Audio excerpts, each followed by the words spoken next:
السلام علیکم ډاکټر مولانا صاحب د مخ شایست لپاره که وظیفه راوښیه. وعلیکم السلام ورحمت الله وبرکاتو. ډېر خلک چې کوم دي هغه وایي زما مخ چې دی هغه خراب دی، زما مخ چې دی هغه بد معلومیږي، زما مخ چې دی هغه ښایست نه لري، حسن چې کوم دی هغه زما د کمزوري دی، زما ځواني ده، زما عمر دی، زما 15 کاله عمر دی، زما 20 کاله عمر دی. د جان کریمان چې دی هغه مې پر استعمال کړل، ډېرې د دنیا فارملې چې دي هغه مې پر استعمال کړلې. زه پریشانه یم چې د مخ دپاره زه اخر وکړم څه. د دې دپاره یو بهترینه فارموله چې د هغه د ځان سره نوټ کړي، کورنۍ فارموله، طبي فارموله. کوشش کوئ یو ګیلاس شیدې به راواخلئ، په دا کې به 3 خرما چې کومې دي هغه به کښېږدئ، سهار وختي به په خالي نس دا یو ګیلاس به شیدې به وڅښئ او دغه 3 خرما چې کومې دي هغه به وخورئ پسې.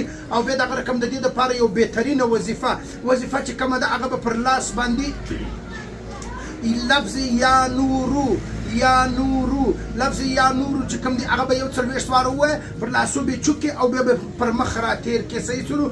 دغه وظیفه او دغه فارموله انشاءالله په فضل دغه الله سره استعمال کړئ، بیا به دعاوې کوو انشاءالله الله تعالی به شفا درله درکړي. او بله یوه نقطه چې کومه ده هغه د ځانه سره نوټ کړئ چې څومره سجده زیاته کوئ، څومره لمبه اوږده سجده کوئ، او چې څومره په سجده کې سبحان ربي الاعلی زیات وي، هغومره به د مخ ښایست حسن بې شماره او بې انتها به وي.